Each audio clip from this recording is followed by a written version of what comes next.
Hi, everyone, and welcome back. We are joined today by Ambassador Jack Matlock. Welcome back to the program, sir. Glad to be with you. Thanks for the invitation. So, Ambassador, you had a very key role in the US-Soviet diplomacy during the most critical phases of the Cold War towards the ending, as both you and President Reagan were then pushing and negotiating an end to the Cold War. And I wanted to ask some questions about how this peace was achieved, but also, I guess, how we lost it. I thought a good place to start would be to ask, what did you make at the time of Gorbachev's ideas of ending the bloc politics and replacing it with this common European home? Was there, in terms of the suspicion, was there belief that this was not genuine, or how was this received on the American side? Well, it was received as legitimate by our presidents at the time. That is, President Reagan and the first President Bush. Not all of our people in our governments thought so, and certainly the senior people in the CIA were dubious. But I think our presidents thought that this was sincere at the time because he was changing other policies to make it credible. Also, it seemed to be almost the same as President Bush's aspect for a Europe whole and free. I think also this was Prime Minister Thatcher's picture from the UK. So I think it was welcomed. Europe as a common European home, and that was combined with Gorbachev's rejection, implicit but clear rejection of Marxist-Leninist basis of the Soviet foreign policy up until then. And he expressed this in a speech at the United Nations in December of 1980. So that I think that that was absolutely accepted at the time. I would also point out that in their meeting in Malta in December 1989, President Bush and Gorbachev made a formal agreement. Number one, that they agreed that the Cold War was over. Second, Gorbachev pledged not to interfere with political changes in Eastern Europe, in other words, the democratization. And President Bush pledged not to take advantage of political changes there. Now, subsequently, of course, expanding NATO into what had been the Warsaw Pact was a total violation of that understanding, entirely aside from other assurances that were given later during the negotiations over German unification in 1991. Often we have these competing dates for when the Cold War ended. Again, as you suggested, in Malta in December of '89, the Cold War was declared to be over. However, 2 years later, in December of 1991, when the Soviet Union collapsed, it was later argued that no, this was the real end of the Cold War. So why do these competing narratives matter, whether it was in 1989 or 1991? It makes a lot of difference because the Cold War had ended at least 2 to 3 years before the Soviet Union collapsed. That's number one. Second, it was not the policy of the United States to break up the Soviet Union. We wanted the 3 Baltic states to regain their independence. We had never recognized them as legally part of the Soviet Union, but we recognized the other 12 republics as part of the Soviet Union, and we actually did not want them to break up. When we saw that Gorbachev was democratizing the country, then we we saw that that was the way they ought to go. And President Bush, when he went to Kiev, and after his summit with Gorbachev in Moscow, he spoke to the Ukrainian parliament, the Verkhovna Rada, and stated, advised them to adhere to Gorbachev's Union Treaty and warned them against what he called suicidal nationalism. At that point, what he had in mind was what was happening in Georgia, which was almost an internal war against minorities in Georgia, so that actually we would have welcomed a preservation of the 12 republics as a more democratic federation and a voluntary federation. We didn't want to see the breakup. Now, of course, many people at the time didn't see that. It was called by one of our prominent commentators his Chicken Kiev speech, as if it was a cowardly one. These people didn't understand the Cold War was over, and that although the Soviet Union was trying to reform its economy, that was a very difficult thing to do. Another thing that people misunderstand when they speak of Russia always aggressive or imperialistic, it was the elected leader of Russia, Boris Yeltsin, who led the breakup of the Soviet Union. This was something that happened internally, despite the desire of those of us in the West to see that a democratic union would be better for all concerned than breaking it up and going to, you might say, extreme nationalism. Yeah. Well, you mentioned the Kiev chicken speech because he didn't take a more hardline approach against the Russians. But again, in those days, it was recognized that it would be dangerous to fuel to nationalist forces. But if we forward to today, we see people like Boris Johnson welcoming Azov Battalion in the British Parliament and other fascist groups within Ukraine, which is, again, I wouldn't put this in the same categories even as the nationalist. There's many Ukrainian nationalists who have nothing to do with any fascist groups. But how or why did it become? Did we end up at this point where we go and support not just nationalists but quite radical nationalists? Well, I'm not sure I understood your question. Why? What? Why did Washington, as well as its European partners, move away from this effort to not fuel the nationalist forces and indeed do the exact opposite?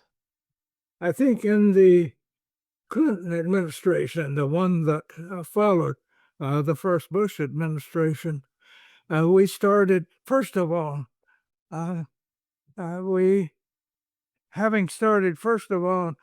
without expanding NATO, but trying to organize a partnership for peace, which all of the East Europeans and the former states of the Soviet Union could be part of, and which was approved by the Russian President Yeltsin. We switched and began to talk about expanding NATO to the east. Now that it was not only the matter that violated previous understandings which are not written in treaties but were clearly understood. But the problem was that once you start expanding NATO when there was no threat against any of the NATO countries, you turn it from a defensive alliance to an offensive alliance. And although later Russia did not oppose the initial expansion that to to Czechia, Hungary, and Poland. And later, then President, then Russia did not actually oppose extension to the Baltic states, but this was all under the condition that there be no foreign bases in these countries. In other words, it was not so much the Title V guarantee that Russia objected to, but the placement of foreign, particularly American bases in these countries. They would naturally consider these aimed at them, and so at the time when they were no threat whatsoever, their military was in complete disarray. So that started that process. Now you say, why? I think in terms of the United States, it was because we had substantial number of American voters of East European descent. And these happened to be in states like Pennsylvania and Illinois and some others that can be crucial and were crucial to the Democratic Party votes. So I think Clinton did it mainly for domestic political reasons. But I would add another thing.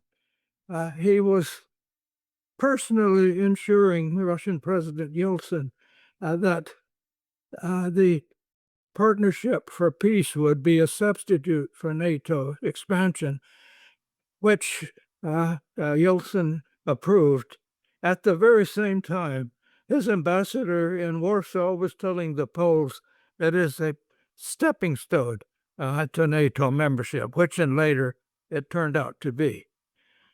And let me add that later, that's the fact that the NATO, without a declaration of war and without a UN approval, made war against Serbia and set a precedent for what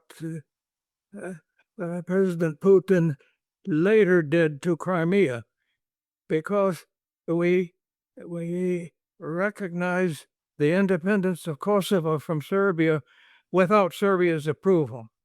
Now, one of the agreements that we had negotiated to end the Cold War, the Helsinki Final Act, prescribed that there should be no border changes without the approval of both countries.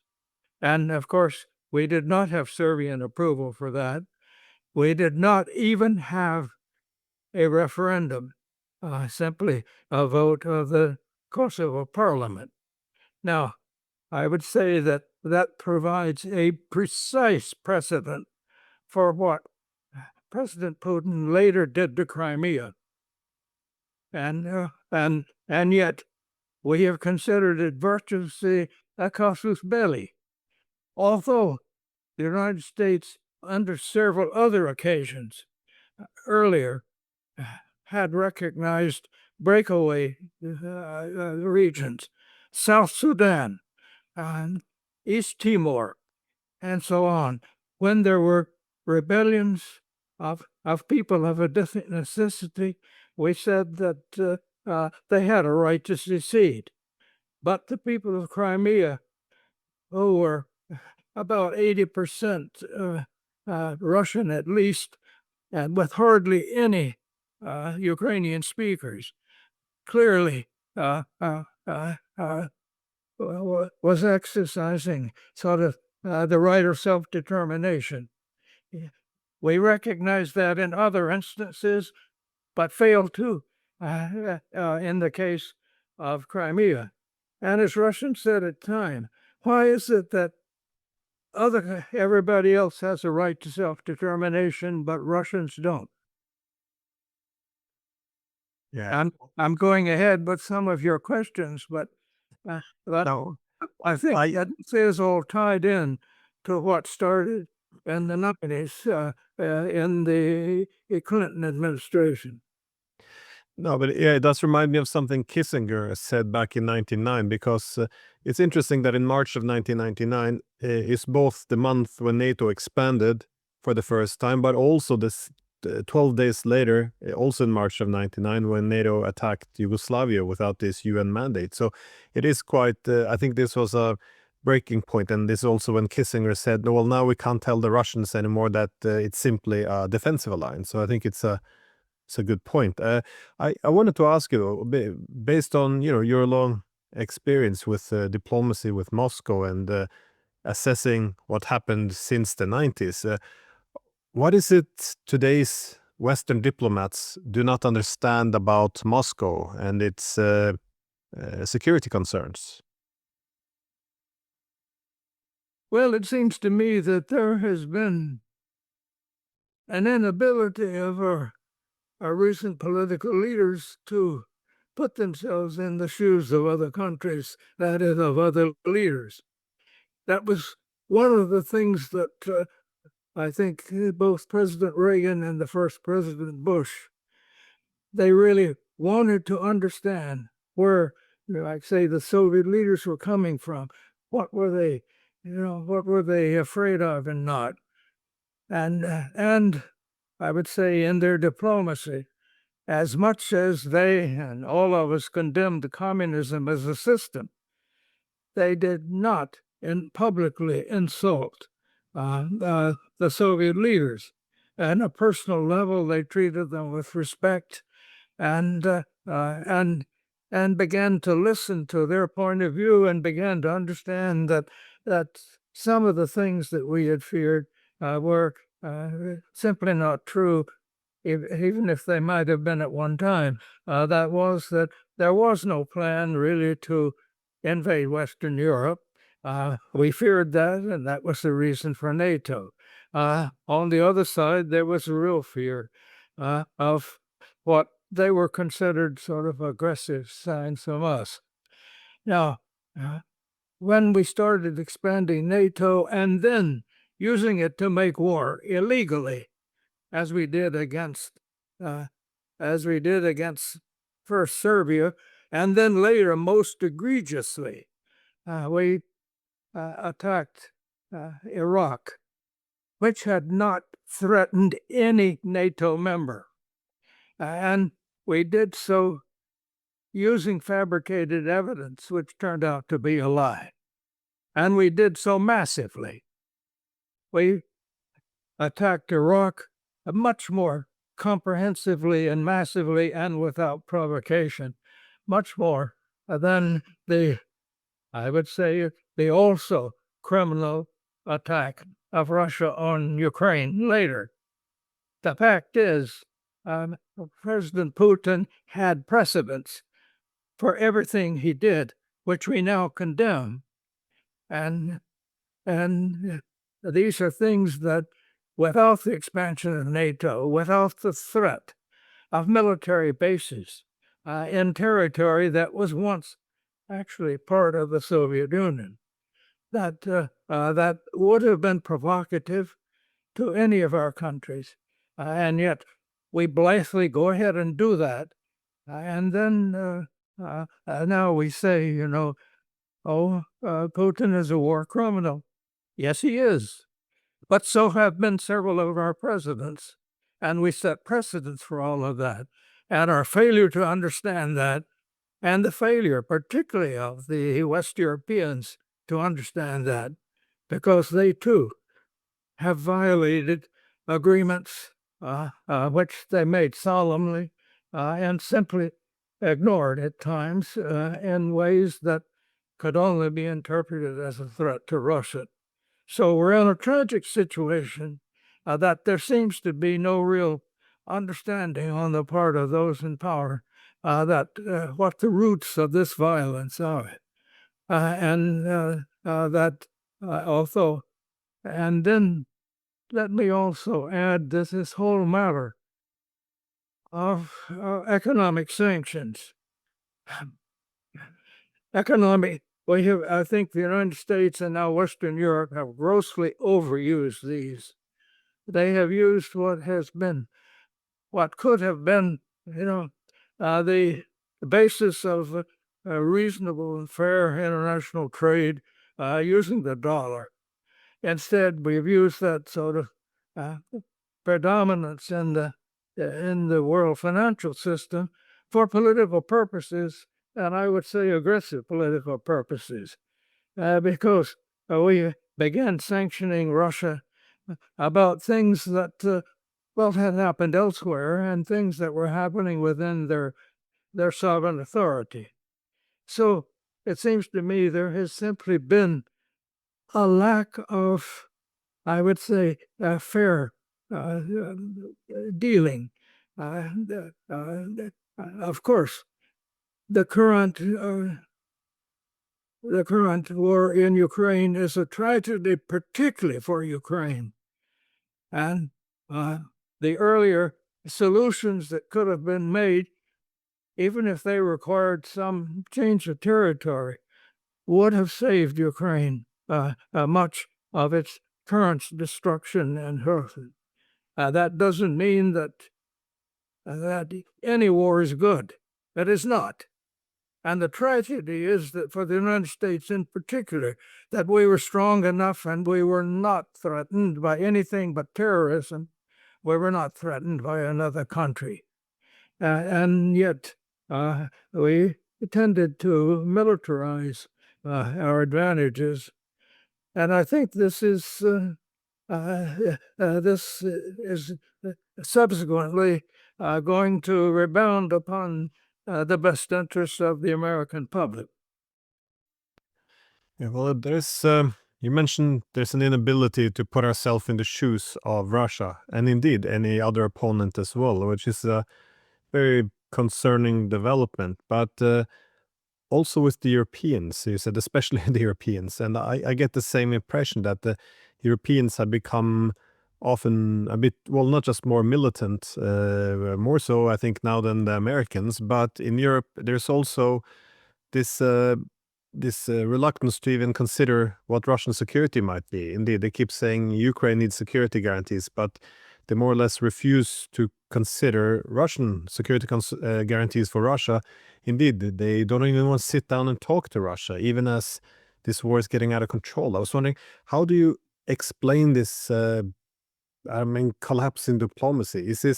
Have you been consumed by ideology, or how do you make sense of this as a diplomat, seeing the Well, absence of diplomacy? I can't make sense of it.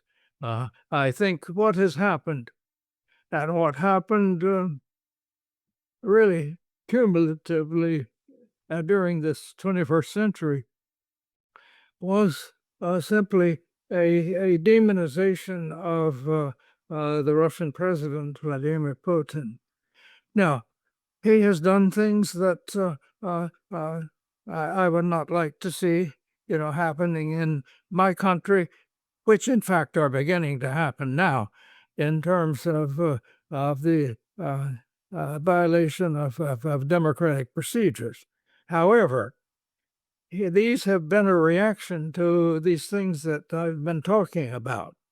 And the idea now that if compromises are made regarding Ukraine, and that some of the Russian-speaking territories are transferred to Russia, inasmuch as the current Ukrainian government has virtually outlawed the Russian language, rather than protecting it, as earlier under the Soviet regime and the original independent Ukraine, these languages were both Russian and Ukrainian were official, and the minority languages were protected. Now, what we see now is an allegation that, if we make a deal on Ukraine, he will go after the Baltic states or even Poland. There is zero evidence of that. And I think a lot of this goes back to the adoption of what was mistakenly called sort of a liberal world order. This was, to me, very similar to the Soviet attempt up until Gorbachev to create a socialist world order. Actually,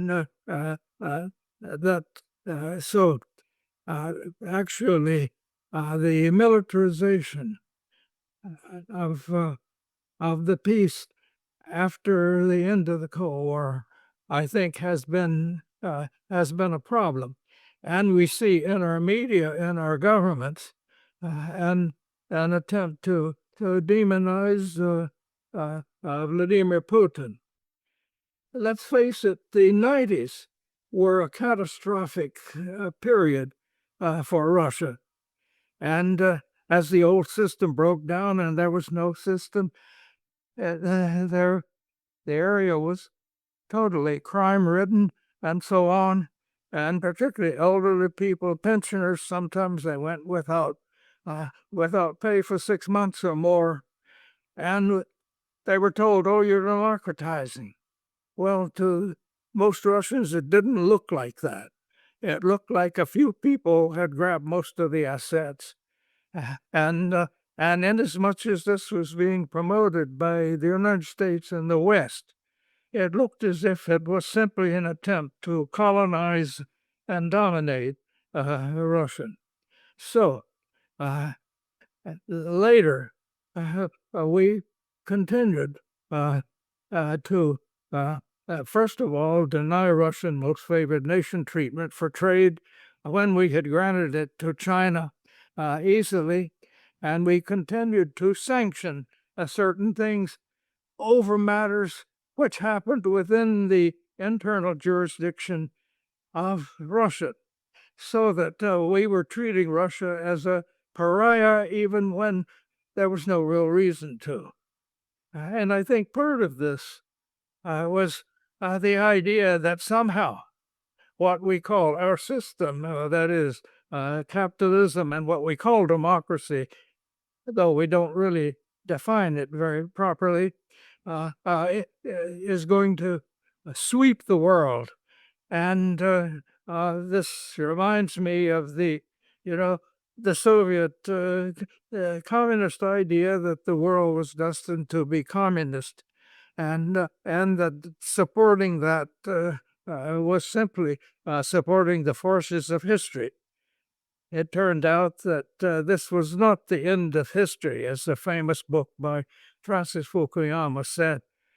The whole idea that somehow the world is going to become culturally similar and united. It seems to me that there is nothing in history that provides any grounds for that, but it is a rationale for imperialism. And the idea that Europeans have that somehow our civilization is so superior to others, there is more than an element of racism there. And when they say, oh, it's terrible because this war in Ukraine is the first since the end of the Cold War in Europe. It's not. The first in Europe was NATO against Serbia. And second, why is a war in Europe worse than a war elsewhere? And where is the regard, for humanity? And we see now, while they are still trying to fuel a war in Ukraine, which is simply going to kill more Ukrainians along with Russians. At the same time, they are fueling a genocide in Gaza and increasingly in the West Bank. And at the same time, our people are talking about, we may get into a war with China. I think these are catastrophic ideas. My generation, I believe, my generation of political leaders and diplomats ended the Cold War in the interests of everybody. Since then, we have seen the forces, first of all, forces of the military-industrial complex, which is looking, for excuses to build more arms, and now increasingly to use them. I think that's catastrophic, and I think it is going to be to the disadvantage of the United States and the Europeans who are supporting this policy. Now, I'm hopeful that President Trump, with all of his unpredictability and changes, that at least he has made a step forward in recognizing that to end the war in Ukraine, there's going to have to be some territorial changes. And this is still going to be extraordinarily difficult. But the idea of the Europeans that they're going to increase their defense spending and so on at a time when internally they have increasing social problems and that so many other problems we're dealing with. It seems to me that they've totally lost a sense of direction. After all, what are we facing today? Every day we see more signs of the impact of climate change. And yet these wars and backtracking on many of the other efforts to reduce the warming gases in the air are simply going to naught. Meanwhile, failed states and war and famine are creating massive population movements that are straining all of our governments. And why we keep throwing weapons at this and killing people over issues that are simply not relevant to the security of our people in the West. And I think that now the reason our people are supporting what I think are mistaken policies is that our principal information, the media, at least in the United States and to some extent in Western Europe, have become purveyors of, I would say, a false ideology and are simply misrepresenting the facts of these things. Yes, every political leader who leads its country into a war which is not of direct defense of its territory is a war criminal. And all of our current leaders who are involved in this are that, and not just the president of Russia. Well, Ambassador Matlock, on those wise words, we can leave it there. So thank you so much for your time. I know you're very busy. You travel a lot. We were just together in Georgia, so and you've been traveling even more since then. So I appreciate you taking the time, sir. I'm glad to be with you. I wish I could be more optimistic. Well, I share the sentiment. Thanks. Well,